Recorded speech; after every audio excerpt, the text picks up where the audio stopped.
क्या आपने कभी सोचा है कि एक ऐसा व्यक्ति भी हो सकता है जो धर्म, समाज और परंपरा के हर नियम को चुनौती दे? एक ऐसा इंसान जिसे कुछ लोग भगवान मानते थे और कुछ लोग एक खतरनाक धोखेबाज। एक ऐसा विचारक जिसके शब्द आज भी करोड़ों लोगों को प्रेरित करते हैं और साथ ही साथ उतने ही लोगों को नाराज भी कर देते हैं। जी हाँ, आज हम एक ऐसे ही रहस्यमयी और विवादास्पद दार्शनिक की जिंदगी के पन्ने पलटने जा रहे हैं जिन्हें दुनिया ओशो के नाम से जानती है। ओशो एक ऐसा नाम है जिसे सुनकर या तो मन में श्रद्धा उमड़ती है या फिर सवालों का एक तूफान आता है, लेकिन आप उन्हें नजरअंदाज नहीं कर सकते। दोस्तों, आज हम जिस शख्सियत की जिंदगी और विचारों के गहरे समंदर में गोता लगाने वाले हैं, उनका नाम है ओशो। ये ऑडियो बुक कुछ लंबी होने वाली है क्योंकि ओशो की जिंदगी और उनके दर्शन को कुछ मिनटों में समेटना नामुमकिन है। तो मैं आपसे कहूंगा कि इस वीडियो को पहले ही कहीं शेयर करके रख लीजिए या फिर लाइक करके सेव कर लीजिए ताकि आप इसे अपनी सहूलियत के हिसाब से छोटे छोटे ब्रेक लेकर आराम से सुन सकें। इस ऑडियो बुक में हम जानेंगे कि मध्य प्रदेश के एक छोटे से गांव में जन्मा चंद्र मोहन जैन आखिर कैसे पूरी दुनिया के लिए ओशो बन गया। हम उनकी शिक्षाओं की गहराई में उतरेंगे, उनके ध्यान के अनूठे तरीकों को समझेंगे और उन विवादों की भी जांच करेंगे जिन्होंने हमेशा उन्हें घेरे रखा। तो चलिए, अपनी चेतना के दरवाजा खोल दीजिए और तैयार हो जाइए एक ऐसे सफर के लिए जो शायद दुनिया को देखने का आपका नजरिया हमेशा के लिए परिवर्तित कर दे। अध्याय नंबर 1, एक बागी का जन्म। जब बचपन की शरारतें भविष्य की क्रांति का संकेत दे रही थीं, भारत के दिल मध्य प्रदेश में एक छोटा सा गांव है, कुछवारा। 11 दिसंबर 1931 को इसी गांव के एक साधारण से जैन परिवार में एक बच्चे ने जन्म लिया जिसका नाम रखा गया चंद्र मोहन जैन। लेकिन यह बच्चा साधारण नहीं था। उसकी आंखों में एक अजीब सी चमक थी, एक ऐसी गहराई थी जो उसकी उम्र से कहीं ज्यादा थी। ये वही बच्चा था जिसे आगे चलकर दुनिया ने ओशो के नाम से जाना। उनका बचपन किसी आम बच्चे जैसा नहीं था। वो बचपन से ही विद्रोही स्वभाव के थे, एक ऐसे बागी जिसने समाज के बनाए किसी भी नियम को बिना परखे, बिना अनुभव किए मानने से इनकार कर दिया। उनका लालन पालन उनकी नानी के घर पर हुआ, जहां उन्हें बेइंतहा प्यार और आजादी मिली। शायद इसी आजादी ने उनके अंदर के विद्रोही को और भी ज्यादा मजबूत किया। वो किसी भी बात को सिर्फ इसलिए नहीं मान लेते थे क्योंकि वो सदियों से चली आ रही थी या उनके प्रियजनों ने ऐसा कहा था। हर बात पर उनका एक ही सवाल होता था, क्यों? ये क्यों ही उनके पूरे दर्शन का आधार बना। उनके बचपन के किस्से बहुत ही दिलचस्प हैं। वो अक्सर ऐसे काम करते थे जो समाज की नजरों में पागलपन थे, लेकिन उनके लिए वो सत्य को जानने के प्रयोग थे। जैसे वो जानबूझकर रात के अंधेरे में श्मशान घाट पर जाकर बैठ जाते थे, सिर्फ यह जानने के लिए कि क्या सच में भूत होते हैं। वो घंटों नदी के किनारे बैठकर पानी के बहाव को देखते रहते थे, सिर्फ यह समझने के लिए कि जीवन का प्रवाह क्या है। एक बार की बात है, उनके गांव के पास एक नदी थी जो वर्षा के मौसम में उफान पर होती थी। नदी पर बना पुल बहुत ऊंचा था और लोग उस पर से नीचे देखने में भी डरते थे। एक दिन चंद्र मोहन ने अपने दोस्तों से शर्त लगाई कि वो उस पुल से नदी में कूद जाएंगे। सब ने उन्हें पागल कहा, लेकिन वो नहीं माने। वो पुल पर जाकर बिना एक पल सोचे उफनती नदी में कूद गए। कुछ देर तक जब वो बाहर नहीं आए तो सबको लगा कि वो डूब गए, लेकिन फिर वो तैरकर किनारे पर आ गए। बाद में जब किसी ने उनसे पूछा कि तुम्हें डर नहीं लगा, तो उन्होंने कहा, मैं यही तो जानना चाहता था कि डर क्या है। जब तक मैं मौत का सामना नहीं करता, तब तक मैं जीवन को कैसे समझ सकता हूं। आप सोचकर देखिए, इतनी कम उम्र में जीवन और मृत्यु को लेकर इतनी गहरी समझ। ये घटनाएं सिर्फ बचपन की शरारतें नहीं थीं। ये एक भविष्य के दार्शनिक के शुरुआती प्रयोग थे जो किताबों से नहीं बल्कि अपने अनुभवों से सत्य को खोजना चाहता था। स्कूल में भी उनका यही रवैया जारी रहा। वो शिक्षकों से ऐसे सवाल पूछते थे जिनका जवाब किसी के पास नहीं होता था। वो पारंपरिक शिक्षा प्रणाली को एक जेल की तरह देखते थे, जो इंसान की मौलिकता को खत्म कर देती है और उसे एक भीड़ का हिस्सा बना देती है। वो कहते थे कि स्कूल हमें जानकारी देता है, ज्ञान नहीं। जानकारी उधार होती है, जबकि ज्ञान स्वयं का अनुभव होता है। वो अपने शिक्षकों से बहस करते, उन्हें चुनौती देते और अक्सर क्लास से बाहर निकाल दिए जाते, लेकिन उन्हें इसकी कोई परवाह नहीं थी। उनका मानना था कि असली शिक्षा प्रकृति और जीवन से मिलती है, बंद कमरों में नहीं। उनके इस रवैये ने उन्हें अपने परिवार और समाज में एक अजीब और मुश्किल बच्चा बना दिया था। लोग उन्हें समझ नहीं पाते थे। उनके माता पिता भी उनकी चिंता करते थे, लेकिन चंद्र मोहन अपनी ही धुन में मग्न थे, अपनी ही खोज में लीन थे। वो घंटों अकेले ध्यान में बैठे रहते, अपनी सांसों पर ध्यान केंद्रित करते। ये वो बीज थे जो आगे चलकर उनके सक्रिय ध्यान की विधियों के रूप में अंकुरित हुए।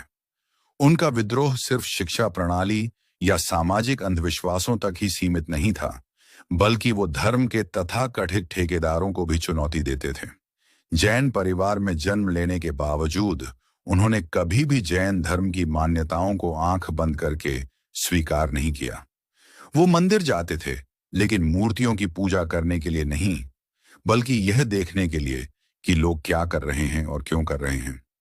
वो हर धार्मिक अनुष्ठान पर सवाल उठाते थे। वो पूछते थे कि अगर भगवान हर जगह है, तो उसे खोजने के लिए मंदिर या मस्जिद जाने की क्या जरूरत है? अगर सत्य भीतर है, तो बाहर उसे ढूंढने का क्या मतलब है? उनके ये सवाल रूढ़िवादी समाज को छुपते थे, लेकिन चंद्र मोहन को किसी की नाराजगी की परवाह नहीं थी।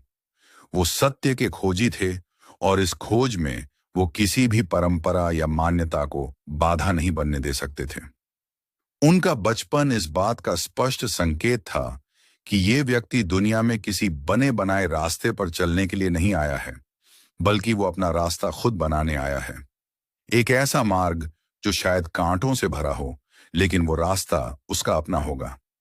ये बगावत, ये जिज्ञासा और ये अनुभव पर आधारित सत्य की खोज ही उनके जीवन और दर्शन का केंद्र बिंदु बनी।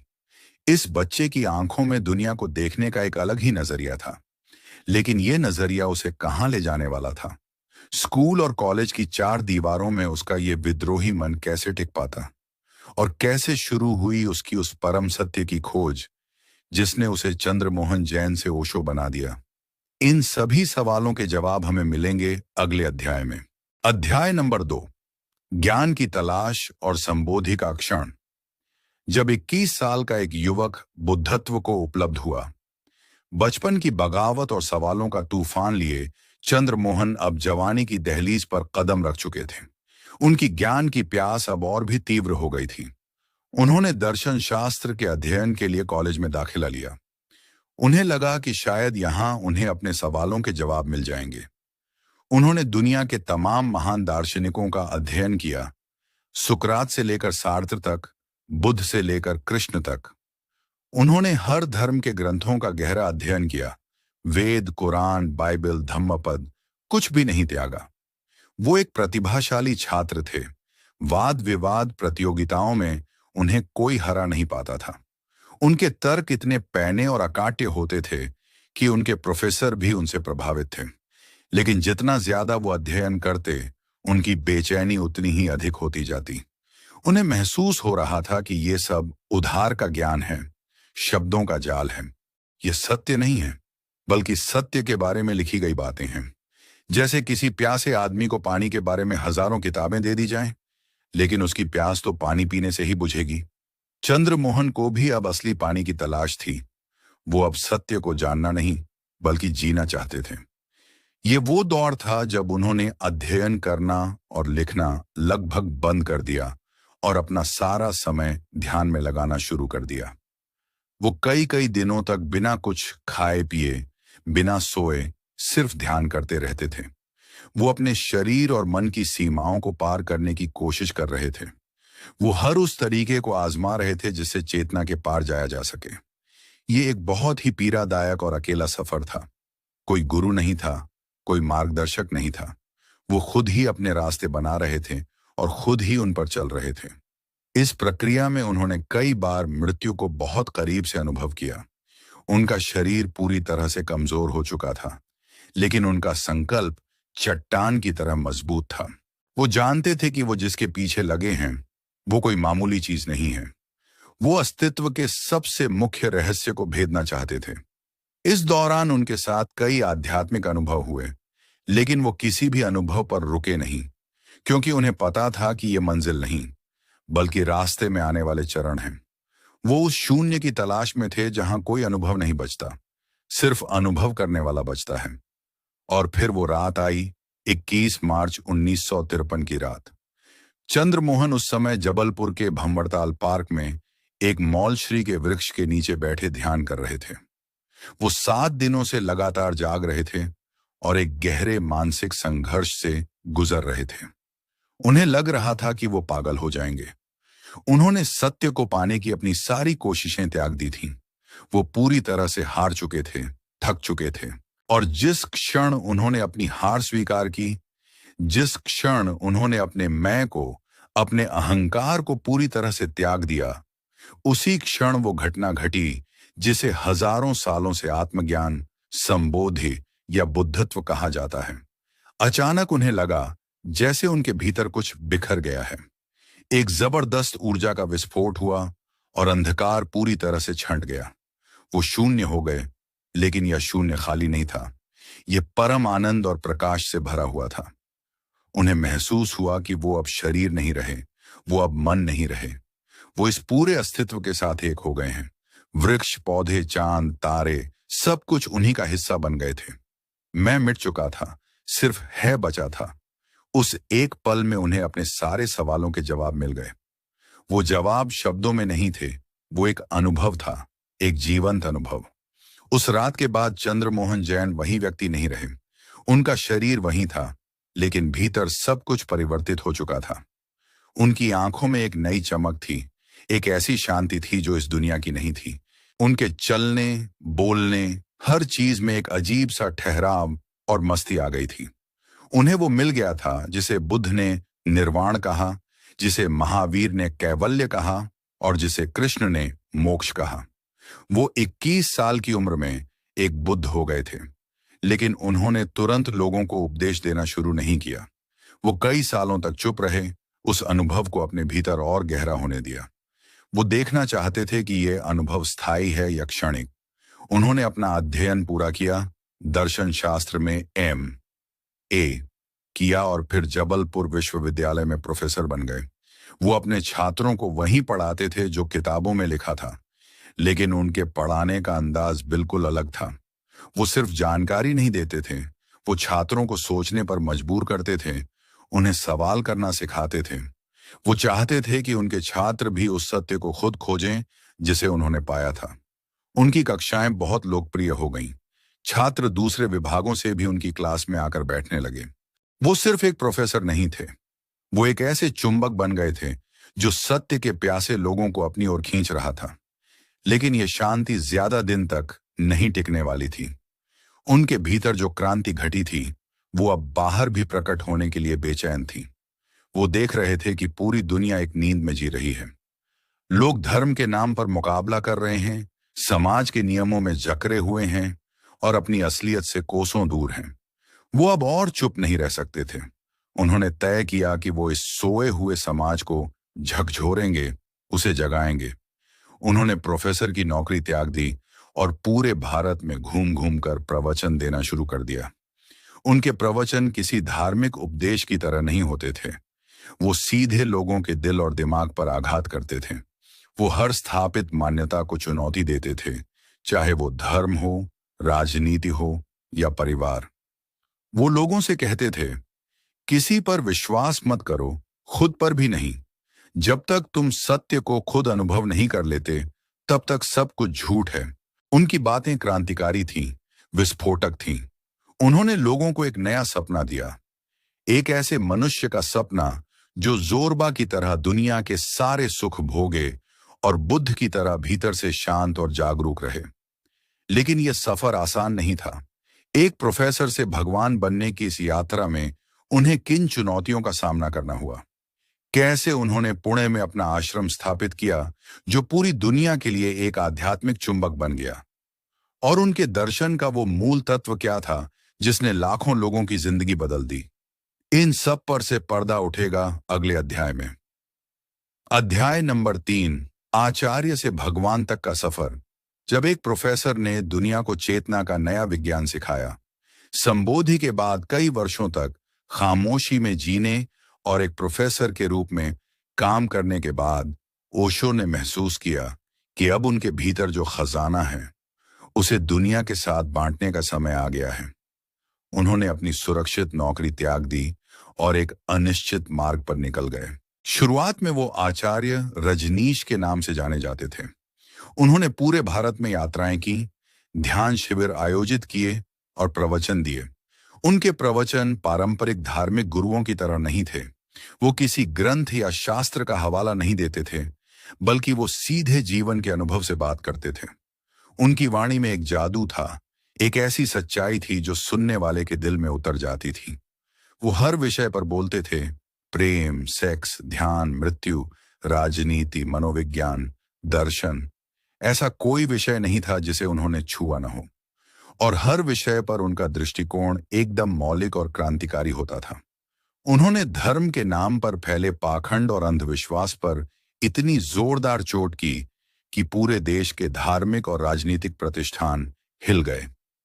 वो लोगों से कहते थे कि असली धर्म किसी मंदिर, मस्जिद या चर्च में नहीं है, बल्कि तुम्हारे भीतर है। असली पूजा किसी मूर्ति की नहीं, बल्कि स्वयं के जीवन की है। उन्होंने कहा कि पाप और पुण्य जैसी कोई चीज नहीं होती, सिर्फ जागरूकता और बेहोशी होती है। जब आप जागरूकता से कुछ करते हैं तो वो पुण्य है, और जब आप बेहोशी में यंत्रवत कुछ करते हैं तो वो पाप है। ये बातें उस समय के भारतीय समाज के लिए हजम करना बहुत मुश्किल था। उन्हें हर तरफ से विरोध का सामना करना हुआ। धार्मिक गुरुओं ने उन्हें धर्म विरोधी कहा, राजनेताओं ने उन्हें समाज के लिए खतरा बताया। उन पर कई बार जानलेवा हमले भी हुए। उनके कार्यक्रमों में हंगामा किया गया, लेकिन ओशो रुके नहीं। उनका कहना था, सत्य को हमेशा विरोध का सामना करना होता है, क्योंकि झूठ की बुनियाद पर टिकी व्यवस्था सत्य से डरती है। जितना उनका विरोध होता, उतनी ही तेजी से उनकी लोकप्रियता भी अधिक होती गई। खासकर युवा पीढ़ी उनके विचारों से बहुत आकर्षित हुई। युवा वो लोग थे जो पुरानी सरी गली परंपराओं से तंग आ चुके थे और जीवन जीने का एक नया तरीका खोज रहे थे। ओशो ने उन्हें वहीं दिया। उन्होंने युवाओं को विद्रोह करने के लिए उकसाया, लेकिन ये विद्रोह किसी के खिलाफ नहीं, बल्कि अपनी ही कंडीशनिंग, अपनी ही गुलामी के खिलाफ था। धीरे धीरे भारत के बाहर भी उनके विचारों की गूंज सुनाई देने लगी। पश्चिम के बहुत से सत्य के खोजी जो अपनी भौतिकवादी संस्कृति से ऊब चुके थे, भारत आने लगे। उन्हें ओशो में एक ऐसा गुरु मिला जो पूरब के ध्यान और पश्चिम के विज्ञान को एक साथ लेकर चल रहा था। ओशो न तो भौतिकवाद के खिलाफ थे और न ही अध्यात्म के। वो कहते थे कि हमें दोनों को एक साथ जीना है। शरीर की जरूरतों को भी पूरा करना है और आत्मा की प्यास को भी बुझाना है। इसी संतुलन का नाम उन्होंने जोरबाद बुद्धा रखा। ये एक नए इंसान का घोषणा पत्र था। उनकी प्रसिद्धि इतनी अधिक हो गई कि अब भारत में कहीं भी रुकना उनके लिए मुश्किल हो गया था। उनके शिष्यों की संख्या हजारों में पहुंच चुकी थी। तब उन्होंने 1974 में महाराष्ट्र के पुणे शहर में एक आश्रम की स्थापना की। यह सिर्फ एक आश्रम नहीं था, यह एक आध्यात्मिक कम्यून था, एक ऐसी प्रयोगशाला जहां मनुष्य की चेतना को रूपांतरित करने के नए नए प्रयोग किए जाते थे। पूरी दुनिया से लोग यहां आने लगे, डॉक्टर, इंजीनियर, कलाकार, वैज्ञानिक, हर क्षेत्र के लोग। पुणे आश्रम में आकर लोग हैरान रह जाते थे। यहां कोई पारंपरिक आश्रम जैसा माहौल नहीं था, कोई उदासी नहीं, कोई गंभीरता नहीं। यहां लोग नाचते थे, गाते थे, जश्न मनाते थे और साथ ही साथ गहरा ध्यान भी करते थे। ओशो ने कहा था, मेरा सन्यासी इस दुनिया से भागेगा नहीं, बल्कि इसी दुनिया में रहकर इसके हर रंग का आनंद लेते हुए अपनी चेतना को जगाएगा। उन्होंने सन्यास की पारंपरिक गेरुआ वस्त्र की धारणा को भी परिवर्तित कर दिया। उनके सन्यासी सूर्योदय के रंग यानी नारंगी और लाल रंग के वस्त्र पहनते थे और गले में उनकी तस्वीर वाली एक माला पहनते थे। यह इस बात का प्रतीक था कि वो एक नए सूर्योदय के साक्षी बन रहे हैं। इसी दौरान आचार्य रजनीश ने अपना नाम बदलकर भगवान श्री रजनीश रख लिया। भगवान शब्द से भारत में बहुत विवाद हुआ क्योंकि यहां भगवान का मतलब ईश्वर से लिया जाता है, लेकिन ओशो ने इसका अर्थ समझाया। उन्होंने कहा कि भगवान का संस्कृत में अर्थ होता है द ब्लेस्ड वन, यानी वो व्यक्ति जो परम धन्यता को, परम आनंद को उपलब्ध हो गया हो। उन्होंने कहा कि हर व्यक्ति के भीतर भगवान होने की संभावना है, बस उसे जगाने की जरूरत है। पुणे का आश्रम एक ग्लोबल विलेज बन गया था। यहाँ पर ओशो ने ध्यान की कई नई और क्रांतिकारी विधियां विकसित की, जिन्हें हम सक्रिय ध्यान के नाम से जानते हैं। वो जानते थे कि आज का इंसान बहुत ज्यादा तनाव, चिंता और दमन से भरा हुआ है। वो सीधे शांत होकर ध्यान में नहीं बैठ सकता। इसलिए उन्होंने ऐसी विधियां बनाई जिनमें पहले शरीर की सारी दमित ऊर्जा को, सारे तनाव को उछल कूद, डांस, चीखने चिल्लाने के जरिए बाहर निकाला जाता है, और उसके बाद जब शरीर और मन थक कर शांत हो जाते हैं, तब ध्यान की अवस्था अपने आप घटित होती है। उनकी डायनामिक मेडिटेशन, कुंडलिनी मेडिटेशन जैसी विधियां पूरी दुनिया में मशहूर हो गईं। लेकिन पुणे आश्रम सिर्फ ध्यान और उत्सव का केंद्र नहीं था, यह कई विवादों का केंद्र भी बन रहा था। आश्रम में हो रही थेरेपी ग्रुप्स और खुले यौन संबंधों की चर्चाओं ने भारतीय समाज में खलबली मचा दी थी। लोग ओशो को सेक्स गुरु कहने लगे थे। पर क्या ओशो सच में सेक्स का प्रचार कर रहे थे, या वो इंसान की सबसे दमित ऊर्जा को रूपांतरित करके उसे अध्यात्म की सीढ़ी बनाने की बात कर रहे थे? और उनके दर्शन का सबसे महत्वपूर्ण सूत्र, जोरबा दा बुद्धा का असली मतलब क्या था? कैसे भौतिकता और अध्यात्म एक साथ चल सकते हैं? इन गहराइयों में हम उतरेंगे अगले अध्याय में।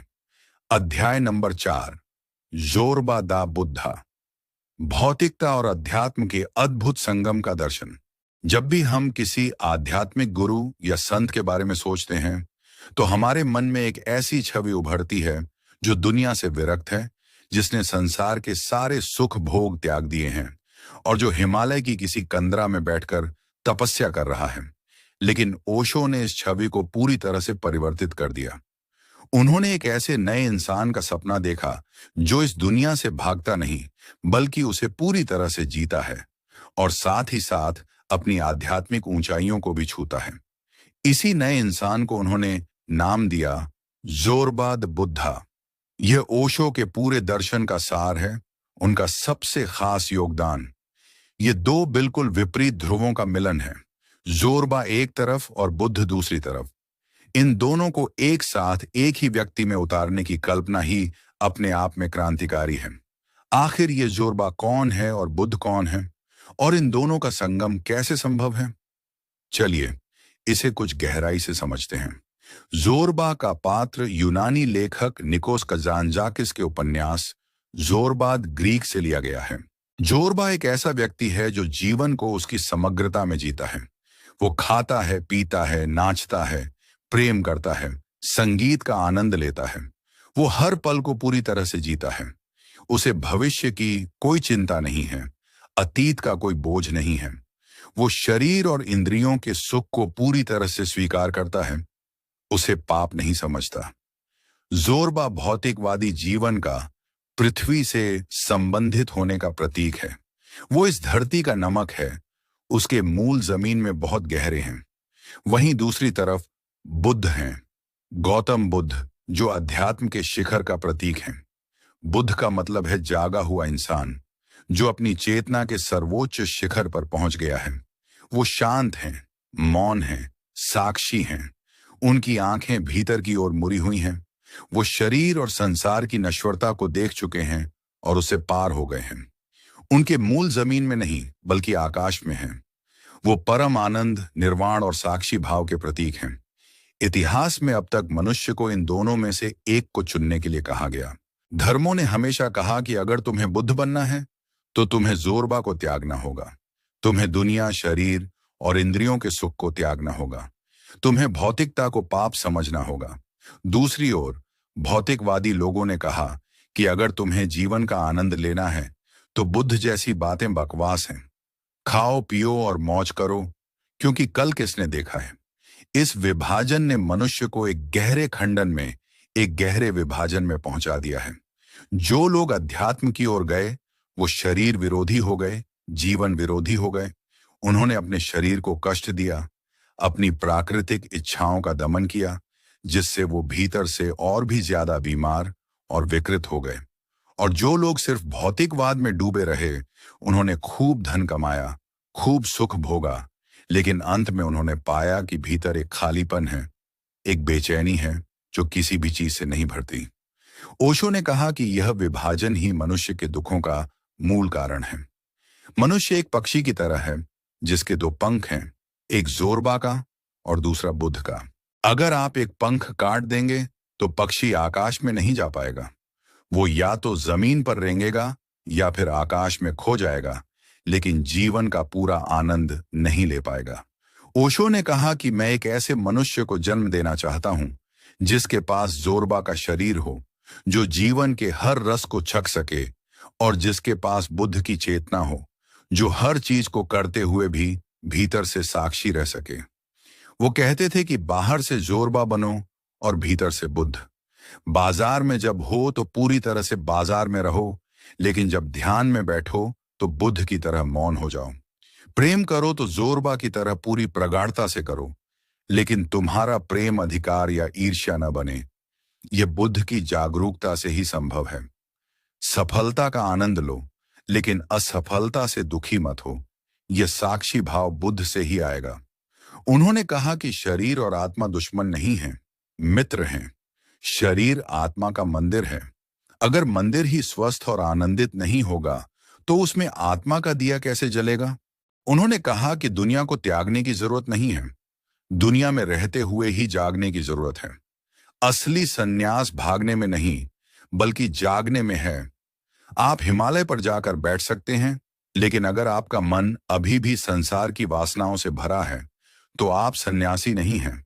और आप एक भीड़ भरे बाजार में उपस्थित होकर भी भीतर से शांत और अछूते रह सकते हैं, अगर आपने साक्षी भाव को साध लिया है। यह दर्शन आधुनिक मनुष्य के लिए बहुत प्रासंगिक था। आज का इंसान जो भागम भाग भरी जिंदगी जी रहा है, वो न तो पूरी तरह से संसार का हो पा रहा है और न ही अध्यात्म का। वो दोनों नावों पर पैर रखने की कोशिश में हमेशा तनाव और अपराध बोध से भरा रहता है। ओशो ने उसे अपराध बोध से मुक्त किया। उन्होंने कहा कि भौतिक सुखों का आनंद लेना कोई पाप नहीं है, ये तुम्हारी प्रकृति है। बस इतना ध्यान रखना कि तुम इन सुखों के गुलाम न बन जाओ, तुम मालिक बने रहो। और यह मालिकाना हक सिर्फ और सिर्फ ध्यान से, जागरूकता से आ सकता है। जब तुम साक्षी भाव से जीना सीख जाते हो तो तुम हर चीज का आनंद लेते हो, लेकिन किसी भी चीज से बनते नहीं। तुम कमल के पत्ते की तरह हो जाते हो, जो रहता तो पानी में है, लेकिन पानी उसे छू नहीं पाता। जोरबाद बुद्धा का मतलब है उत्सव पूर्ण ध्यान, आनंद पूर्ण जागरूकता। यह जीवन को एक उत्सव बनाने की कला है, लेकिन इस संतुलन को साधना आसान नहीं है।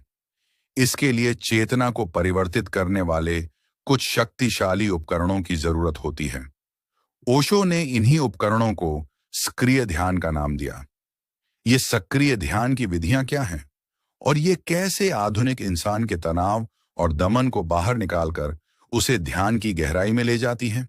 इस क्रांतिकारी विज्ञान को हम समझेंगे अगले अध्याय में। अध्याय नंबर 5, ध्यान की क्रांति, आधुनिक मन के लिए सक्रिय ध्यान की विधियां। ओशो ने जब लोगों को ध्यान करना सिखाना शुरू किया तो उन्होंने महसूस किया कि हजारों साल पुरानी ध्यान की विधियां आज के इंसान पर काम नहीं कर रही हैं। पारंपरिक विधियां जैसे शांत बैठकर अपनी सांसों को देखना या किसी मंत्र का जाप करना उस समय के लोगों के लिए थीं जब जीवन बहुत सरल, शांत और धीमा था। उस समय के इंसान के भीतर इतना तनाव, इतना दमन और इतनी बेचैनी नहीं थी। लेकिन 20वीं सदी का इंसान एक बिल्कुल अलग ही प्राणी था। वो लगातार दौड़ रहा था। उसके दिमाग में हजारों विचार एक साथ चल रहे थे। उसका शरीर तनाव से अकड़ा हुआ था और उसका मन भावनाओं के कचरे से भरा हुआ था। ओशो ने कहा कि ऐसे इंसान से अगर आप कहेंगे कि शांत होकर बैठ जाओ, तो वो बैठ तो जाएगा, लेकिन भीतर एक ज्वालामुखी उबलता रहेगा। वो बाहर से शांत दिखने का सिर्फ ढोंग करेगा, भीतर विचारों का तूफान चलता रहेगा। ये ध्यान नहीं, बल्कि एक और गहरा दमन होगा। इस समस्या को हल करने के लिए ओशो ने कुछ बहुत ही क्रांतिकारी और वैज्ञानिक ध्यान विधियों का आविष्कार किया, जिन्हें ओशो एक्टिव मेडिटेशंस या सक्रिय ध्यान के नाम से जाना जाता है। इन विधियों की सबसे खास बात यह है कि ये शांत बैठने से शुरू नहीं होती। ये शुरू होती हैं तीव्र शारीरिक गतिविधि से। ओशो का तर्क था कि पहले मन और शरीर में जो भी कचरा, जो भी दमित ऊर्जा भरी हुई है, उसे पूरी तरह से बाहर फेंकना होगा। जैसे अगर आपको जमीन पर कुछ सुंदर चित्र बनाना है, तो पहले जमीन को साफ करना होगा, सफाई करनी होगी। उसी तरह ध्यान की शांति का अनुभव करने से पहले मन के कोलाहल को बाहर निकालना जरूरी है। इसलिए उनकी ध्यान विधियों के पहले चरण में अक्सर तीव्र और अराजक श्वास, चीखना, चिल्लाना, कूदना, नाचना या शरीर को पूरी तरह से हिलाना शामिल होता है। इन गतिविधियों का उद्देश्य आपकी सारी दमित भावनाओं जैसे गुस्सा, निराशा, दुख को बाहर फेंकना है। जब आप पूरी ऊर्जा के साथ पूरी तरह से पागल होकर ये सब करते हैं, तो आप भीतर से हल्के और खाली होने लगते हैं। चलिए, उनकी सबसे प्रसिद्ध ध्यान विधि डायनामिक मेडिटेशन का उदाहरण लेते हैं। यह 1 घंटे की विधि है, जिसे सुबह के समय किया जाता है। इसके 5 चरण हैं। पहले चरण में 10 मिनट तक नाक से बहुत तेजी से गहरी और अराजक सांस लेनी होती है। पूरी ताकत लगाकर सांस अंदर लेना और बाहर त्यागना है, जिससे शरीर में एक ऊर्जा का तूफान पैदा हो। दूसरे चरण में अगले 10 मिनट के लिए आपको कैथारसिस करना है, यानी रेचन। आपके भीतर जो कुछ भी है, उसे बाहर फेंक दें। चीखें, चिल्लाएं, रोएं, हंसे, कूदें, नाचें, शरीर को पीटें, जो मन में आए वो करें। किसी भी चीज को रोके नहीं, बस एक पागल की तरह सब कुछ बाहर निकाल दें। तीसरा चरण 10 मिनट का है। इसमें दोनों हाथों को ऊपर उठाकर एड़ी के बल उछलना है और हूं हूं हूं मंत्र का गहरा नाद करना है। ये ध्वनि आपके यौन केंद्र पर आघात करती है और ऊर्जा को ऊपर की ओर उठाने में मदद करती है। इन 3 तीव्र चरणों के बाद आता है चौथा चरण, जो 15 मिनट का है। 1 घंटी बजती है और आपको अचानक स्टॉप हो जाना है। जहां हैं, जैसे हैं, वैसे ही मूर्ति की तरह जम जाएं। हिलना डुलना बिल्कुल बंद। अब आप सिर्फ एक साक्षी बन जाते हैं। आप अपने शरीर को, अपने विचारों को, अपनी भावनाओं को बस देखते हैं, बिना कोई निर्णय लिए। चूंकि पहले 3 चरणों में आपने अपनी सारी ऊर्जा बाहर फेंक दी है, इसलिए इस चरण में एक गहरी शांति और मौन का अनुभव करना बहुत आसान हो जाता है। आप अचानक पाते हैं कि कोई विचार नहीं है, मन बिल्कुल शांत है। यही ध्यान का क्षण है। और 5वां और अंतिम चरण 15 मिनट का है। संगीत बजना शुरू होता है और आप उस शांति और आनंद में धीरे धीरे नाचते हैं, उत्सव मनाते हैं। इस पूरे अनुभव को, इस ऊर्जा को अपने पूरे शरीर में फैलने देते हैं। यह विधि एक सामान्य व्यक्ति को भी ध्यान की गहरी अवस्था में ले जाने का एक बहुत ही वैज्ञानिक तरीका है। यह पहले शरीर और मन को थका देती है और फिर उस थकावट से पैदा हुई शांति में आपको साक्षी होना सिखाती है। इसी तरह उनकी कई और भी सक्रिय ध्यान विधियां हैं, जैसे कुंडलिनी मेडिटेशन, नाद ब्रह्म मेडिटेशन, नटराज मेडिटेशन। हर विधि को एक खास उद्देश्य के लिए डिजाइन किया गया है। कुंडलिनी मेडिटेशन दिन भर के तनाव को उतारने के लिए शाम के समय की जाती है, जिसमें शरीर को कंपाना और फिर नाचना होता है। नाद ब्रह्म एक शांत विधि है, जिसमें हमिंग और हाथों की गति के द्वारा भीतर के ऊर्जा केंद्रों को संतुलित किया जाता है। ओशो ने कहा कि ध्यान कोई गंभीर या उदास करने वाली चीज नहीं है। यह एक खेल है, एक उत्सव है। आपको इसे बोझ की तरह नहीं, बल्कि आनंद की तरह लेना चाहिए। उन्होंने थेरेपी को भी ध्यान के साथ मिला दिया। उन्होंने कहा कि पश्चिम ने मन के विश्लेषण के लिए बहुत अच्छी थेरेपी पद्धतियां विकसित की हैं, लेकिन उनके पास ध्यान नहीं है, और पूरब के पास ध्यान है, लेकिन मन की समस्याओं को सुलझाने के लिए वैज्ञानिक तरीके नहीं हैं। ओशो ने इन दोनों को मिला दिया। उनके आश्रम में बहुत सारे थेरेपी ग्रुप्स चलाए जाते थे, जहां लोग पहले अपनी मनोवैज्ञानिक समस्याओं पर काम करते थे और फिर ध्यान की गहराई में उतरते थे। ओशो की इन विधियों ने लाखों लोगों के जीवन को रूपांतरित कर दिया। जिन लोगों के लिए ध्यान एक उबाऊ और असंभव चीज थी, उन्होंने भी इन विधियों के जरिए ध्यान के रस को चखा। लेकिन इन विधियों, खासकर कैथारसिस वाले चरणों ने बहुत विवाद भी पैदा किया।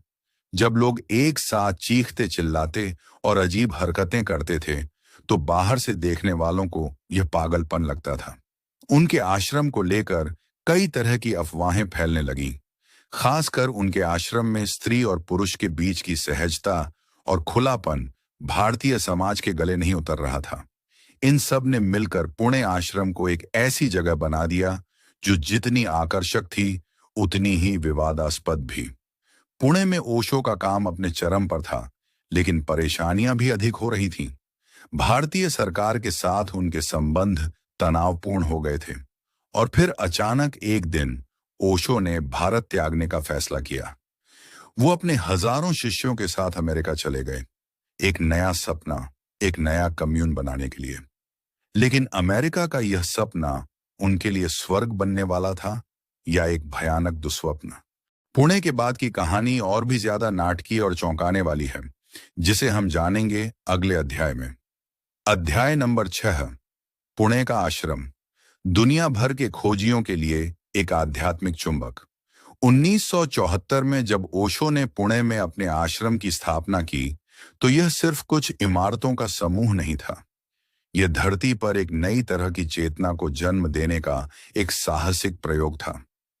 यह जगह, जिसे बाद में रजनीश आश्रम के नाम से जाना गया, बहुत तेजी से पूरी दुनिया के आध्यात्मिक खोजियों के लिए मक्का बन गई।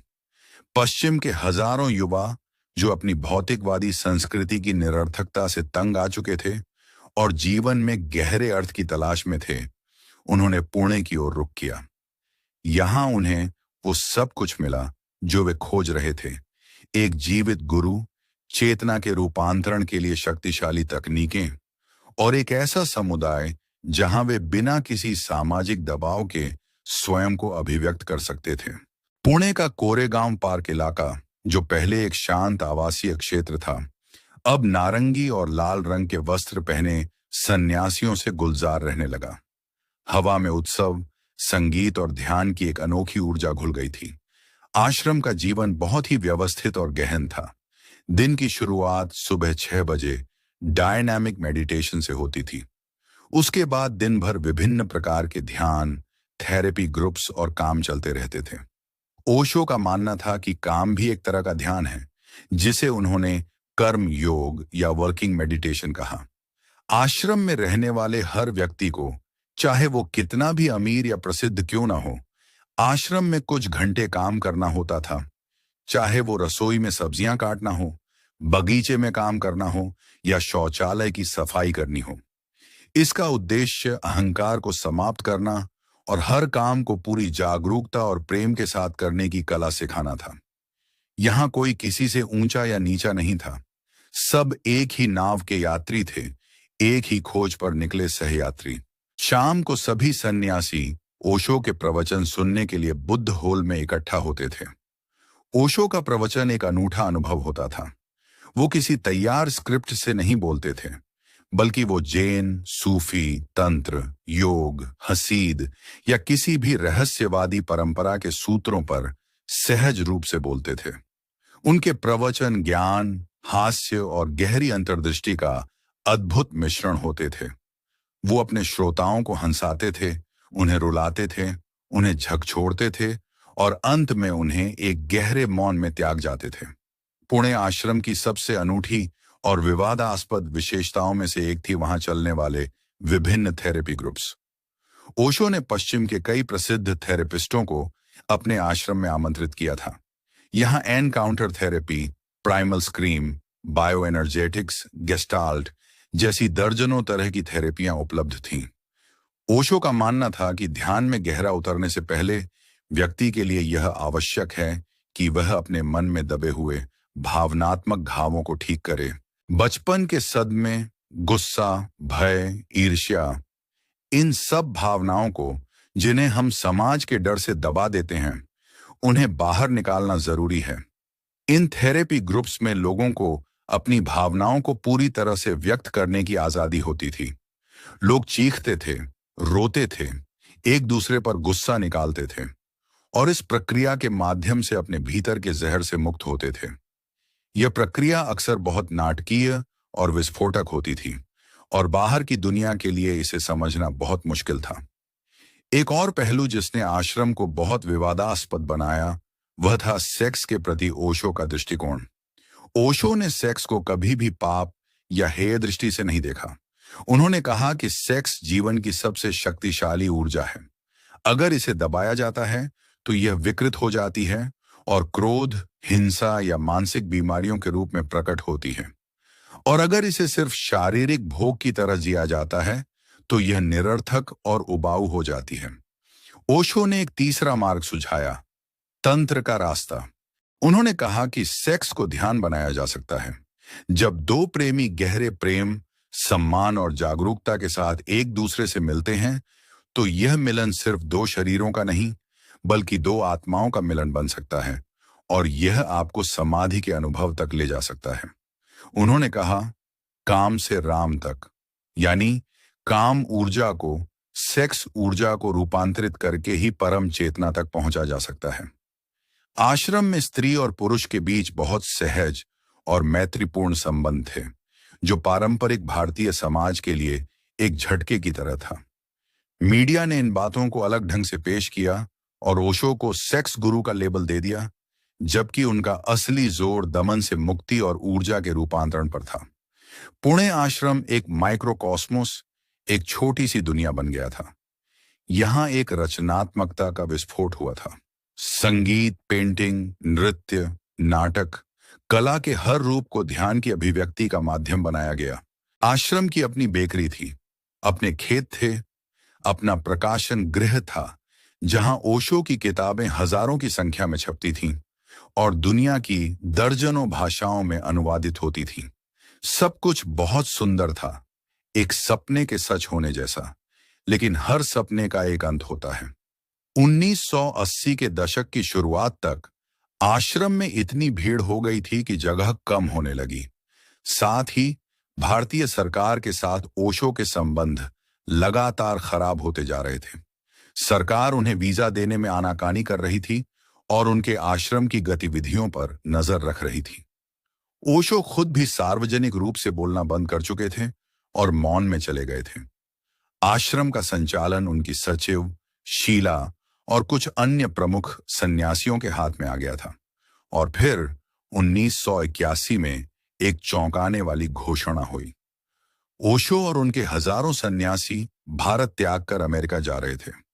वो अमेरिका के ओरेगन राज्य के एक रेगिस्तानी इलाके में एक बिल्कुल नया शहर, एक नया कम्यून बनाने जा रहे थे, जो पूरी दुनिया के लिए एक आदर्श बनेगा। लेकिन क्या यह यूटोपिया, यह राम राज्य सच में बन पाया? या अमेरिका की धरती पर ओशो और उनके सन्यासियों का स्वागत एक ऐसे संघर्ष और टकराव से हुआ जिसकी किसी ने कल्पना भी नहीं की थी? रेगिस्तान में एक स्वर्ग बनाने का यह सपना कैसे एक भयानक दुस्वप्न में परिवर्तित हो गया? यह एक ऐसी कहानी है जो किसी थ्रिलर फिल्म से कम नहीं। और यही कहानी है हमारे अगले अध्याय की। अध्याय नंबर 7, अमेरिका का सपना और रजनीशपुरम का सच। जब रेगिस्तान में एक शहर बसाने की कोशिश ने दुनिया को हिला दिया। 1981 में जब ओशो ने भारत त्यागा तो उनके इस कदम ने पूरी दुनिया को हैरान कर दिया। वो अपने हजारों शिष्यों के साथ अमेरिका के ओरेगन राज्य पहुंचे। वहां उन्होंने एक बहुत विशाल और वीरान रैंच खरीदा, जिसका क्षेत्रफल 64,000 एकड़ से भी ज्यादा था। यह एक बंजर रेगिस्तानी इलाका था जहां दूर दूर तक कुछ भी नहीं था। लेकिन ओशो और उनके सन्यासियों के पास एक सपना था। इस बंजर जमीन को एक नखलिस्तान में, एक ऐसे आदर्श शहर में बदलने का सपना, जहां हजारों लोग एक साथ प्रेम, ध्यान और रचनात्मकता के साथ रह सकें। इस सपने को उन्होंने नाम दिया रजनीशपुरम। ये सिर्फ एक कम्यून नहीं था, ये एक पूरी तरह से आत्मनिर्भर शहर बनाने की महत्वाकांक्षी परियोजना थी। और जो काम उन्होंने कुछ ही सालों में कर दिखाया, वो किसी चमत्कार से कम नहीं था। दुनिया भर से आए हजारों सन्यासियों ने दिन रात मेहनत की। उन्होंने रेगिस्तान की जमीन को उपजाऊ बनाया, वहां खेती शुरू की, झीलें बनाई, मार्ग बिछाए और देखते ही देखते घर, स्कूल, अस्पताल, रेस्टोरेंट, शॉपिंग मॉल और यहां तक कि एक हवाई अड्डे का भी निर्माण कर दिया। उन्होंने अपना खुद का बिजली घर बनाया, अपना जल शोधन संयंत्र स्थापित किया। रजनीशपुरम एक आधुनिक और सुसज्जित शहर बन गया था। वहां के निवासी यानी सन्यासी दिन में 12-12 घंटे काम करते थे और शाम को ओशो का प्रवचन सुनते और उत्सव मनाते थे। उनमें एक अद्भुत ऊर्जा और उत्साह था। उन्हें लग रहा था कि वो इतिहास बना रहे हैं। वो दुनिया को दिखा रहे हैं कि कैसे बिना किसी निजी संपत्ति, बिना किसी ईर्ष्या और प्रतिस्पर्धा के एक साथ रहा जा सकता है। रजनीशपुरम में सब कुछ साझा था। किसी की कोई निजी संपत्ति नहीं थी। सबको उनकी जरूरत के हिसाब से खाना, वस्त्र और आवास मिलता था। यह एक विशाल कम्युनिस्ट प्रयोग जैसा था, लेकिन यह किसी तानाशाही पर नहीं, बल्कि प्रेम और ध्यान की नींव पर आधारित था। इस दौरान ओशो ने अपना मौन समाप्त कर दिया था और फिर से सार्वजनिक रूप से बोलना शुरू कर दिया था। लेकिन अब उनके प्रवचनों का अंदाज परिवर्तित हो गया था। वो अब शास्त्रों पर नहीं, बल्कि सीधे अपने सन्यासियों के सवालों के जवाब देते थे। उनके प्रवचन हास्य और चुटकुलों से भरे होते थे, लेकिन इन चुटकुलों के माध्यम से वो समाज, राजनीति और धर्म पर बहुत गहरे और तीखे कटाक्ष करते थे। खासकर वो अमेरिकी राजनीति, ईसाई धर्म और तथाकथित अमेरिकी जीवन शैली के पाखंड पर जमकर प्रहार करते थे। उन्होंने अपने अनुयायियों को भी प्रोत्साहित किया कि वे स्थानीय राजनीति में सक्रिय रूप से भाग लें। उन्होंने पास के एक छोटे से कस्बे एंटेलोप की नगर पालिका पर नियंत्रण कर लिया और उसका नाम बदलकर रजनीश रख दिया। यह कदम स्थानीय ओरेगन निवासियों के लिए एक सीधी चुनौती थी। वो पहले से ही इन अजीब लाल वस्त्र पहनने वाले लोगों को शक की निगाह से देखते थे और अब उन्हें लगने लगा कि ये लोग उनकी जमीन, उनकी संस्कृति और उनकी जीवन शैली पर कब्जा करना चाहते हैं। रजनीशपुरम की सफलता और उसके निवासियों का आत्मविश्वास स्थानीय लोगों और अमेरिकी सरकार की आंखों में खटकने लगा था। रजनीशपुरम और उसके पड़ोसियों के बीच तनाव तेजी से अधिक होने लगा। स्थानीय लोग शिकायत करते थे कि सन्यासी बहुत शोर करते हैं, उनके पास बहुत ज्यादा हथियार हैं और वो बहुत आक्रामक हैं। दूसरी ओर सन्यासियों का कहना था कि स्थानीय लोग उनके प्रति पूर्वाग्रह से ग्रस्त हैं, उन्हें परेशान करते हैं और उनके धार्मिक अधिकारों का हनन कर रहे हैं। मामला कानूनी संघर्षों तक पहुंच गया। सरकार ने रजनीशपुरम पर जोनिंग कानूनों और आप्रवासन कानूनों के उल्लंघन के आरोप लगाए। ओशो, जो अपने स्वास्थ्य कारणों से कम्यून के दैनिक मामलों में ज्यादा दखल नहीं देते थे, उन्होंने सारा प्रबंधन अपनी निजी सचिव मां आनंद शीला के हाथों में सौंप रखा था। शीला एक बहुत ही दबंग, होशियार और महत्वाकांक्षी महिला थी। उसने कम्यून को बहुत कुशलता से चलाया, लेकिन साथ ही उसने कम्यून के दुश्मनों से निपटने के लिए बहुत ही आक्रामक और विवादास्पद तरीके अपनाए।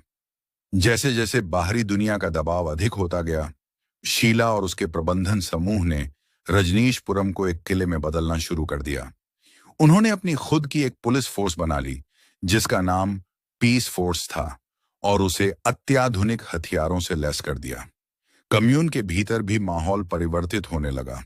अब वहां पहले जैसी स्वतंत्रता और खुलापन नहीं रहा।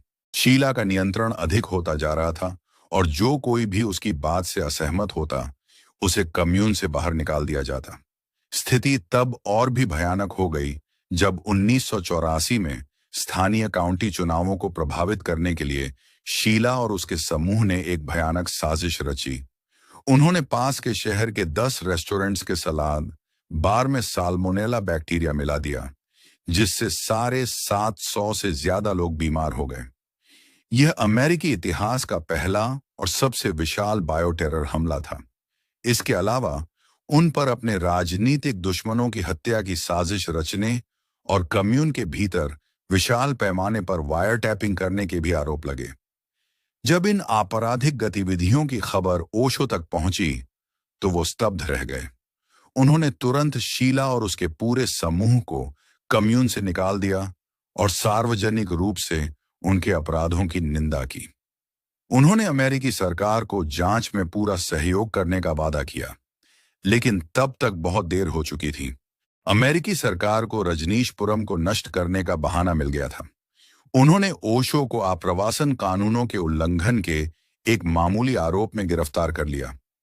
उन्हें हथकड़ियों और जंजीरों में जकड़ कर पूरे अमेरिका में एक जेल से दूसरी जेल में घुमाया गया, जहां उन्हें कथित तौर पर धीमा जहर थैलियम दिया गया। अंत में एक समझौते के तहत ओशो को अमेरिका त्यागने के लिए मजबूर कर दिया गया और उन पर दोबारा अमेरिका में प्रवेश करने पर प्रतिबंध लगा दिया गया। इस तरह रेगिस्तान में एक स्वर्ग बनाने का जो सपना देखा गया था, वो सिर्फ 4 सालों में ही बिखर गया। रजनीशपुरम को बंद कर दिया गया और उसके हजारों निवासी पूरी दुनिया में बिखर गए। लेकिन अमेरिका का यह अध्याय ओशो के जीवन के विवादों का अंत नहीं था, बल्कि यह तो बस एक शुरुआत थी। रोल्स रॉयस का मामला क्या था? क्यों ओशो को सेक्स गुरु कहा जाता रहा? और सत्ता के साथ उनका टकराव क्यों हमेशा बना रहा? इन जलते हुए सवालों की आग में हम गोता लगाएंगे अगले अध्याय में। अध्याय नंबर 8, विवादों का साया, रोल्स रॉयस, सेक्स और सत्ता का सच। ओशो का पूरा जीवन ही विवादों से घिरा रहा, लेकिन कुछ विवाद ऐसे थे जिन्होंने उनकी छवि पर सबसे गहरी छाप छोड़ी। इनमें सबसे प्रमुख थे उनकी रोल्स रॉयस कारें, सेक्स के प्रति उनका खुला दृष्टिकोण और सत्ता के साथ उनका निरंतर टकराव। ये तीनों मुद्दे आज भी लोगों के मन में ओशो को लेकर सबसे ज्यादा सवाल उठाते हैं। आखिर एक आध्यात्मिक गुरु का महंगी कारों से क्या लेना देना? वो सेक्स के बारे में इतनी खुली बात क्यों करते थे? और वो हमेशा सरकारों और स्थापित धर्मों से क्यों संघर्ष करते रहे? इन सवालों के जवाब ओशो के दर्शन और उनके जीने के तरीके में ही छिपे हैं। चलिए एक एक करके इन परतों को खोलने की कोशिश करते हैं। सबसे पहले बात करते हैं रोल्स रॉयस की। जब ओशो अमेरिका के रजनीशपुरम में थे तो उनके शिष्यों ने उन्हें एक के बाद एक 92 रोल्स रॉयस वाहन भेंट की। यह खबर पूरी दुनिया में आग की तरह फैल गई। एक आध्यात्मिक गुरु और इतनी सारी लग्जरी कारें, यह बात किसी के गले नहीं उतर रही थी। मीडिया ने इसे ओशो के पाखंड और भौतिकवाद के सबूत के तौर पर पेश किया। आलोचकों ने कहा कि यह अध्यात्म के नाम पर की जा रही सबसे मुख्य धोखाधड़ी है, लेकिन ओशो और उनके सन्यासियों का इस पर एक अलग ही दृष्टिकोण था। ओशो ने खुद कहा कि उन्हें इन कारों में कोई दिलचस्पी नहीं है, वो तो सिर्फ अपने शिष्यों का प्रेम स्वीकार कर रहे हैं। उनके शिष्यों का कहना था कि यह दुनिया को चिढ़ाने का, उन्हें झकझोरने का एक तरीका था। यह अमेरिकी समाज के भौतिकवाद पर ही एक व्यंग्य था, जो धन और सफलता को ही सब कुछ मानता है। वो दिखाना चाहते थे कि देखो, तुम जिस चीज के पीछे पूरी जिंदगी भागते हो, वो हमारे गुरु के कदमों में धूल की तरह है। एक और तर्क यह दिया गया कि ओशो हमेशा से गरीबी और दरिद्रता के महिमा मंडन के खिलाफ थे। भारतीय संतों की जो पारंपरिक छवि है, लंगोटी लगाकर भीख मांगने की, ओशो उसे समाप्त करना चाहते थे। वो कहते थे कि गरीबी कोई आध्यात्मिक गुण नहीं है, यह एक अभिशाप है। अध्यात्म का मतलब अमीर या गरीब होना नहीं है, बल्कि चेतना का अमीर होना है। आप एक महल में रहकर भी बुद्ध हो सकते हैं और एक झोपड़ी में रहकर भी वासनाओं से भरे हो सकते हैं। रोल्स रॉयस इस बात का प्रतीक थी कि भौतिकता और अध्यात्म साथ साथ चल सकते हैं। यही जोरबाद बुद्धा का संदेश था। दूसरा और शायद सबसे खास विवाद था सेक्स को लेकर। ओशो को सेक्स गुरु का तमगा दिया गया, जो आज तक उनके साथ संबंधित है। ऐसा क्यों हुआ? क्योंकि ओशो ने उस विषय पर खुलकर बात की जिस पर बात करने से सभी धर्म और समाज डरते हैं, और वो है कामुकता। ओशो ने कहा कि मानव इतिहास में सेक्स का जितना दमन किया गया है उतना किसी और चीज का नहीं, और इसी दमन ने इंसान को बीमार, विकृत और पाखंडी बना दिया है। उन्होंने कहा कि सेक्स एक प्राकृतिक ऊर्जा है, जैसे क्रोध या प्रेम। इसे दबाने की कोशिश करोगे तो यह और भी खतरनाक रूप ले लेगी। आज दुनिया में जितने भी यौन अपराध, बलात्कार और विकृतियां हैं, वो सब इसी दमन का परिणाम है। ओशो ने कहा कि सेक्स को न तो दबाना है और न ही उसमें अंधे होकर डूबना है, बल्कि उसे समझना है, उसे रूपांतरित करना है। उन्होंने तंत्र का प्राचीन विज्ञान दुनिया के सामने रखा, जो कहता है कि काम ऊर्जा को ध्यान के माध्यम से आध्यात्मिक ऊर्जा में परिवर्तित किया जा सकता है। उन्होंने कहा कि जब आप पूरी जागरूकता, प्रेम और सम्मान के साथ संभोग में उतरते हैं, तो यह एक प्रार्थना, एक ध्यान बन सकता है। यह आपको क्षण भर के लिए समय और अहंकार से मुक्त कर देता है, और यही समाधि का अनुभव है। उनकी इन बातों को गलत समझा गया।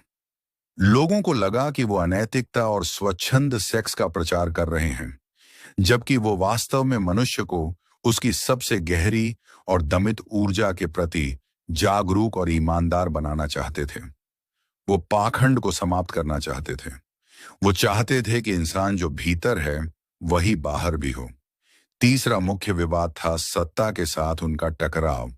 ओशो किसी एक सरकार या पार्टी के खिलाफ नहीं थे, वो सत्ता की पूरी मनोविज्ञान के ही खिलाफ थे, चाहे वो राजनीतिक सत्ता हो या धार्मिक सत्ता। वो कहते थे कि कोई भी व्यक्ति जो दूसरों पर शासन करना चाहता है, वो गहरे में हीन भावना से ग्रस्त होता है। वो दूसरों को नियंत्रित करके अपनी इसी हीनता को छिपाने की कोशिश करता है। राजनेता और पुजारी दोनों ही लोगों को डराकर और बांटकर अपना धंधा चलाते हैं। राजनेता बाहरी दुश्मन का डर दिखाता है और पुजारी नरक और पाप का। और दोनों ही नहीं चाहते कि इंसान बुद्धिमान, जागरूक और स्वतंत्र बने, क्योंकि एक जागरूक व्यक्ति पर शासन नहीं किया जा सकता। इसीलिए ओशो ने हर तरह के राष्ट्रवाद, हर तरह के संगठित धर्म और हर तरह की राजनीतिक विचारधारा पर कड़ा प्रहार किया। वो कहते थे कि मैं किसी धर्म या देश का नहीं, मैं पूरी मानवता का हूं। उनकी ये बातें हर उस व्यक्ति को चुभती थीं जिसकी दुकान सत्ता और नियंत्रण पर टिकी थी। इसीलिए भारत की सरकार हो या अमेरिका की, हर सरकार उन्हें एक खतरे के रूप में देखती थी। वो किसी भी खांचे में फिट नहीं होते थे। वो न तो वामपंथी थे, न दक्षिणपंथी। वो न हिंदू थे, न ईसाई। वो सिर्फ ओशो थे, एक व्यक्ति जो हर किसी को एक स्वतंत्र व्यक्ति बनने के लिए प्रेरित कर रहा था। और एक दुनिया जो भैरों के झुंड पर चलती हो, वहां एक शेर की दहाड़ किसी को कैसे बर्दाश्त हो सकती है? ये विवाद ओशो के जीवन का अभिन्न हिस्सा थे। शायद वो जानबूझकर ये विवाद उत्पन्न करते थे ताकि लोग सोचना शुरू करें, सवाल करना शुरू करें। अमेरिका से निकाले जाने के बाद ओशो की जिंदगी का एक नया और अंतिम अध्याय शुरू हुआ। दुनिया के 21 देशों ने उन्हें अपने यहां आने की अनुमति नहीं दी। वो एक विश्व नागरिक थे, लेकिन उनके पास रहने के लिए कोई देश नहीं था। इस दर्दनाक यात्रा के बाद वो वापस भारत कैसे लौटे और अपने अंतिम दिनों में उन्होंने दुनिया को क्या संदेश दिया? यह कहानी है उनके महाप्रयाण की, जिसे हम जानेंगे अगले अध्याय में। अध्याय नंबर 9, वापसी और अंतिम दिन। जब एक थके हुए बुद्ध ने घर लौटकर अपनी देह त्यागी। अमेरिका से निकाले जाने के बाद ओशो के जीवन का सबसे कठिन और दर्दनाक दौर शुरू हुआ। वो एक ऐसे विश्व नागरिक थे जिनके पास पूरी दुनिया में शिष्य थे, लेकिन कोई भी देश उन्हें अपने यहां रहने की इजाजत देने को तैयार नहीं था। अमेरिकी सरकार ने दुनिया के कई देशों पर दबाव डाला कि वे ओशो को वीजा न दें। अगले कुछ महीनों में ओशो और उनके छोटे से समूह ने दुनिया भर के 21 देशों की यात्रा की, लेकिन हर जगह से उन्हें या तो निकाल दिया गया या प्रवेश करने से मना कर दिया गया। ग्रीस, स्पेन, उरुग्वे, जमैका, एक के बाद एक देश अपने दरवाजा बंद करते गए। यह मानवता के इतिहास में एक शर्मनाक अध्याय था, जहां एक ऐसे व्यक्ति को जो सिर्फ प्रेम और ध्यान का संदेश दे रहा था, उसे एक अंतर्राष्ट्रीय अपराधी की तरह व्यवहार किया जा रहा था। इस विश्व यात्रा के दौरान उनका स्वास्थ्य भी तेजी से खराब होने लगा। अमेरिकी जेल में उन्हें जो धीमा जहर थैलियम दिया गया था, उसका असर अब दिखने लगा था।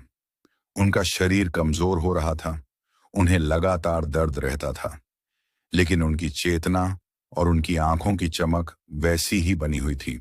अंत में थक हार कर जुलाई 1986 में ओशो वापस भारत लौट आए। वो मुंबई में अपने एक शिष्य के घर पर रुके। भारत में भी उनका स्वागत बहुत गर्मजोशी से नहीं हुआ। मीडिया और राजनेता अभी भी उनके खिलाफ थे, लेकिन उनके हजारों सन्यासी जो पूरी दुनिया में बिखर गए थे, उन्हें अपने गुरु के वापस आने की खबर मिली तो वो फिर से भारत की ओर आने लगे। जनवरी 1987 में ओशो वापस अपने पुराने घर पुणे के आश्रम में लौट आए। आश्रम का नाम अब परिवर्तित हो चुका था। यह अब रजनीश आश्रम नहीं, बल्कि रजनीश धम कहलाता था। आश्रम में एक नई ऊर्जा का संचार हुआ। पूरी दुनिया से सन्यासी वापस अपने प्यारे गुरु के पास लौटने लगे। पुणे का आश्रम एक बार फिर से ध्यान, उत्सव और संगीत से गुलजार हो गया। ओशो का स्वास्थ्य ठीक नहीं था, लेकिन उन्होंने फिर से शाम को प्रवचन देना शुरू कर दिया। उनके प्रवचन अब पहले से भी ज्यादा गहरे और काव्यात्मक हो गए थे। अब उनमें पहले जैसा तीखापन और आक्रामकता नहीं थी, बल्कि एक गहरी करुणा और मौन का वास था। वो अक्सर जैन की कहानियों पर बोलते थे, जो उनकी अपनी मनस्थिति को दर्शाती थीं। एक गहरी शून्यता, एक परम विश्राम। अपने अंतिम वर्षों में ओशो ने अपने नाम के साथ संबंधित भगवान शब्द को भी त्यागने का अनुरोध किया। उन्होंने कहा, मैं भगवान नहीं हूं, मैं तो बस एक दरवाजा हूं, एक झरोखा हूं जो तुम्हें उस परम आकाश की झलक दे सकता है जो तुम्हारे भीतर भी मौजूद है। फरवरी 1989 में उन्होंने अपने एक जापानी शिष्य के सुझाव पर ओशो नाम को स्वीकार किया। ओशो शब्द जापानी भाषा से लिया गया है, जिसका अर्थ होता है महासागर जैसा या जिस पर आकाश फूल बरसा रहा हो। उन्होंने यह भी कहा कि अब से उनके काम को ओशो के नाम से ही जाना जाएगा। उनके सन्यासी अब रजनीशी नहीं, बल्कि सिर्फ सन्यासी कहलाएंगे। ये उनके काम को किसी व्यक्ति विशेष से मुक्त करके एक सार्वभौमिक स्वरूप देने का प्रयास था। वो नहीं चाहते थे कि उनके जाने के बाद उनके शिष्य उनकी मूर्ति बनाकर पूजने लगे। वो चाहते थे कि उनका संदेश जीवित रहे, न कि उनका व्यक्तित्व। उनका शरीर लगातार कमजोर होता जा रहा था। वो अब ज्यादा देर तक बैठ नहीं पाते थे। उनके प्रवचन छोटे हो गए और फिर धीरे धीरे उन्होंने बोलना भी बंद कर दिया। वो शाम को बुद्ध हॉल में आते, अपने सन्यासियों के सामने हाथ जोड़कर चुपचाप बैठते और फिर कुछ देर बाद चले जाते। ये उनका अंतिम संदेश था, मौन का संदेश। वो शब्दों से परे जो सत्य है उसकी ओर इशारा कर रहे थे। वो दिखा रहे थे कि असली संवाद मौन में ही होता है।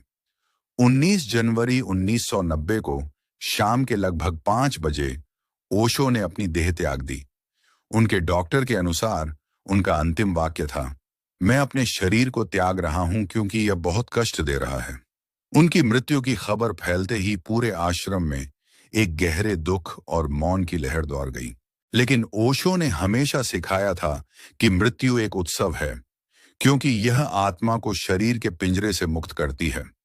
इसीलिए उनके सन्यासियों ने उनके निर्देशों के अनुसार उनकी मृत्यु पर रोना पीटना नहीं किया, बल्कि नाच गाकर, उत्सव मनाकर उन्हें विदा किया।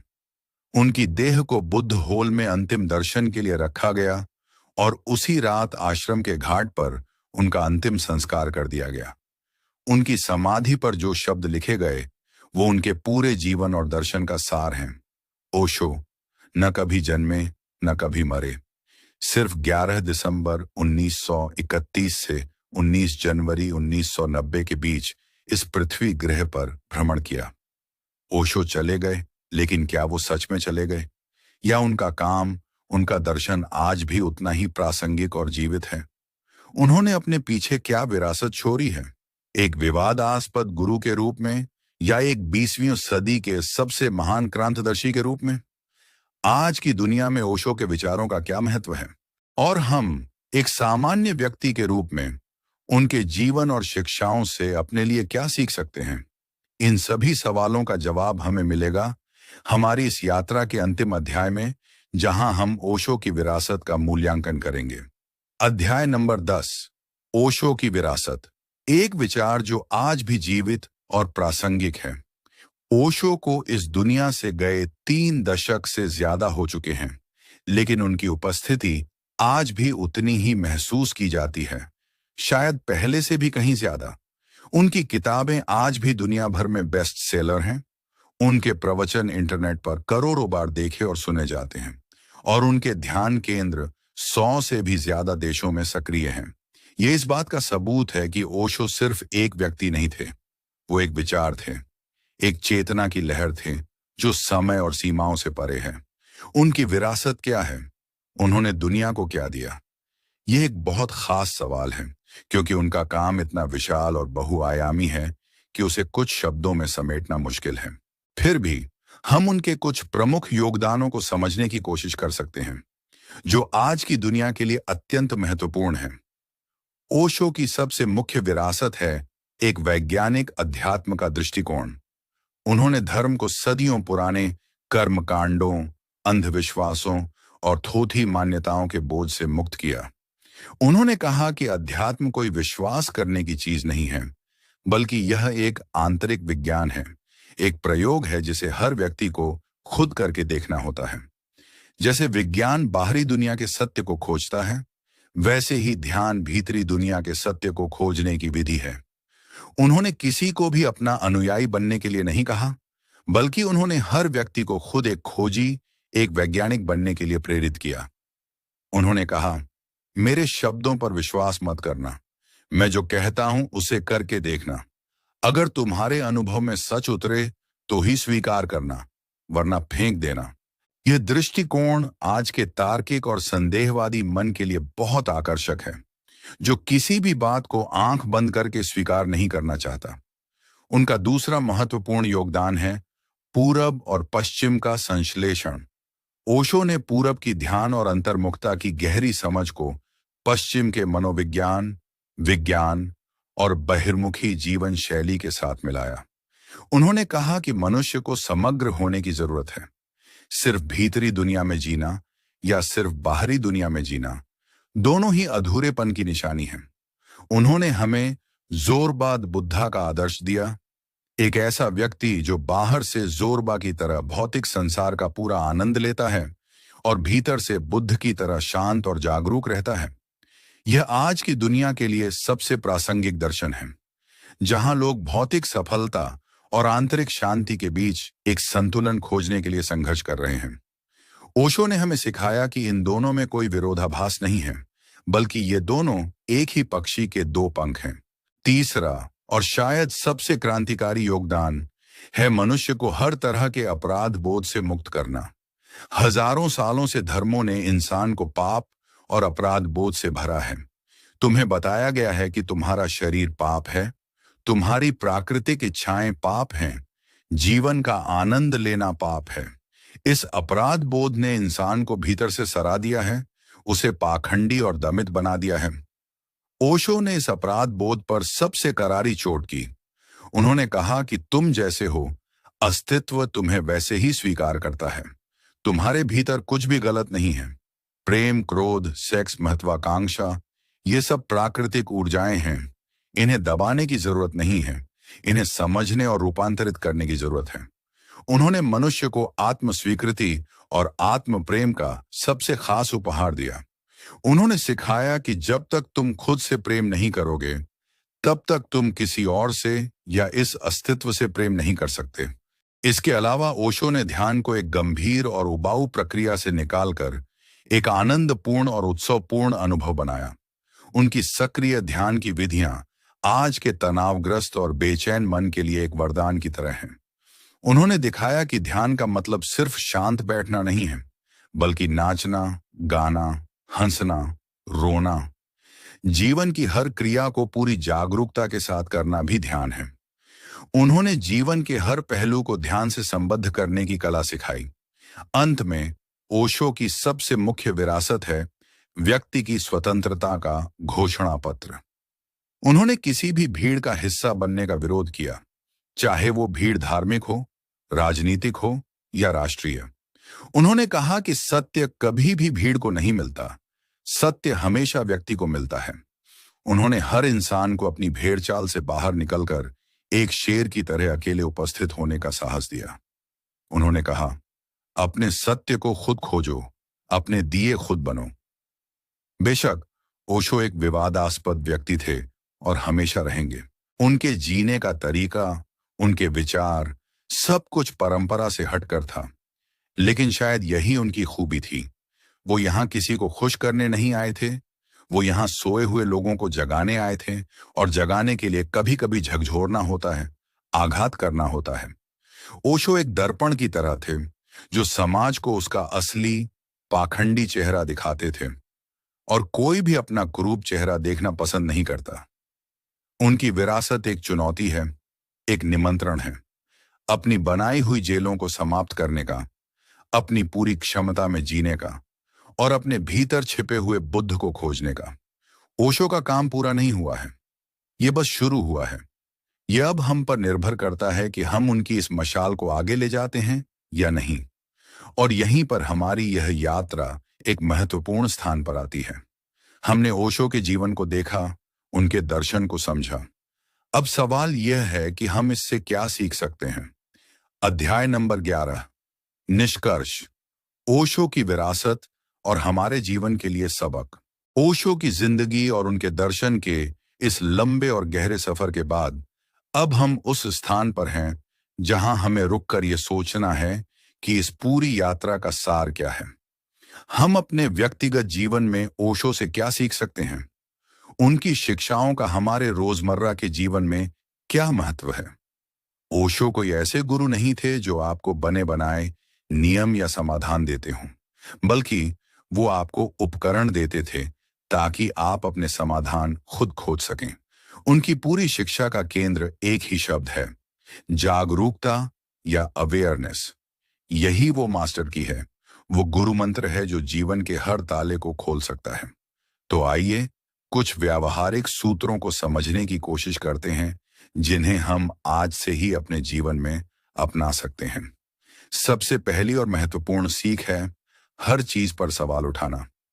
हम सब एक कंडीशनिंग, एक सामाजिक सम्मोहन में जी रहे हैं। बचपन से हमें जो सिखाया गया है, समाज, धर्म, परिवार ने जो हमारे दिमाग में भरा है, हम उसी को सच मानकर जीते रहते हैं। ओशो हमें इस नींद से जागने के लिए कहते हैं। वो कहते हैं, किसी भी बात को सिर्फ इसलिए मत मानो क्योंकि वो हजारों साल पुरानी है या किसी पवित्र किताब में लिखी है। उसे अपनी तर्क की कसौटी पर कसो, और सबसे जरूरी, उसे अपने अनुभव की कसौटी पर परखो। क्या आपने कभी बैठकर सोचा है कि आप जो मान्यताएं ढो रहे हैं, वो सच में आपकी हैं या आपको उधार में मिली हैं? ये सवाल पूछना ही क्रांति की शुरुआत है। अपने जीवन के छोटे छोटे पहलुओं में इसे लागू करें। आप जो काम कर रहे हैं, क्यों कर रहे हैं? आप जिन रिश्तों में हैं, उनमें सच में प्रेम है या सिर्फ एक आदत? यह आत्मनिरीक्षण ही आपको अपनी सच्चाई के करीब लाएगा। दूसरी सीख है वर्तमान क्षण में जीना। हमारा मन या तो अतीत की यादों में भटकता रहता है या भविष्य की चिंताओं में। इस प्रक्रिया में जो एकमात्र सच्चाई है, यह वर्तमान क्षण, वो हमारे हाथ से निकल जाता है। ओशो कहते हैं कि जीवन न तो अतीत में है न भविष्य में, जीवन सिर्फ अभी और यहीं है। इस पल में पूरी तरह से मौजूद रहने की कला ही ध्यान है। आप जब खाना खा रहे हो तो सिर्फ खाना खाएं, उसके स्वाद, उसकी सुगंध को महसूस करें। जब आप चल रहे हों तो सिर्फ चलें, अपने कदमों को, हवा के स्पर्श को महसूस करें। यह बहुत सरल लगता है, लेकिन ये हमारे जीवन की गुणवत्ता को पूरी तरह से परिवर्तित कर सकता है। जब आप वर्तमान में होते हैं तो कोई तनाव नहीं होता, कोई चिंता नहीं होती, सिर्फ एक गहरी शांति और आनंद होता है। क्या आप आज कोई भी एक काम पूरी जागरूकता से करने की कोशिश कर सकते हैं? कमेंट्स में हमें बताइएगा। तीसरी सीख है जीवन को एक उत्सव बनाना। हम जीवन को एक समस्या की तरह जीते हैं, एक बोझ की तरह ढोते हैं। ओशो कहते हैं कि जीवन एक उत्सव है, एक जश्न है। अस्तित्व ने हमें यह जीवन दुखी होने के लिए नहीं, बल्कि आनंदित होने के लिए दिया है।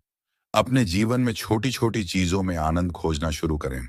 सुबह की पहली किरण, फूलों का खिलना, किसी बच्चे की हंसी, ये सब उत्सव के कारण हैं। हंसे, नाचें, गाएं, बिना किसी कारण के। हमने हंसने और आनंदित होने के लिए भी वजहें ढूंढनी शुरू कर दी हैं। ओशो कहते हैं, आनंद तुम्हारा स्वभाव है, उसके लिए किसी बाहरी कारण की जरूरत नहीं है। अपनी गंभीरता को कुछ कम करें, जीवन को एक खेल की तरह लेना सीखें। चौथी और अंतिम सीख है स्वयं से प्रेम करना और खुद को स्वीकार करना। हम हमेशा दूसरों की तरह बनने की कोशिश करते रहते हैं।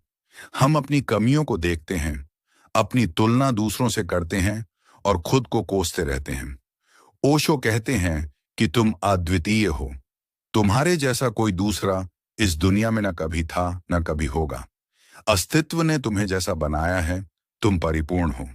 अपनी अच्छाइयों और अपनी बुराइयों दोनों को स्वीकार करो।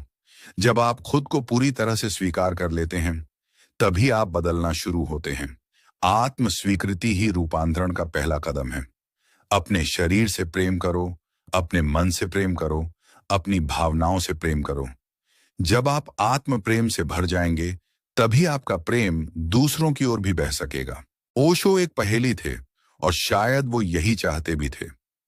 वो आपको कोई निश्चित उत्तर नहीं देना चाहते थे, बल्कि वो चाहते थे कि आप खुद सही सवाल पूछना सीखें। उनका जीवन एक खुला निमंत्रण है, अपनी पूरी क्षमता में जीने का, अपनी स्वतंत्रता को खोजने का और अपने भीतर के उस खजाने को पाने का जिसे बुद्ध ने निर्वाण कहा। वो एक उंगली थे जो चांद की ओर इशारा कर रही थी। बहुत से लोग उंगली को ही थाम कर रह गए, उसके विवादों में उलझ गए। लेकिन जो समझदार थे, उन्होंने उंगली को त्याग कर चांद को देखा और उनका जीवन रूपांतरित हो गया। उम्मीद है इस ऑडियो बुक ने आपको भी उस चांद की एक झलक देखने के लिए प्रेरित किया होगा।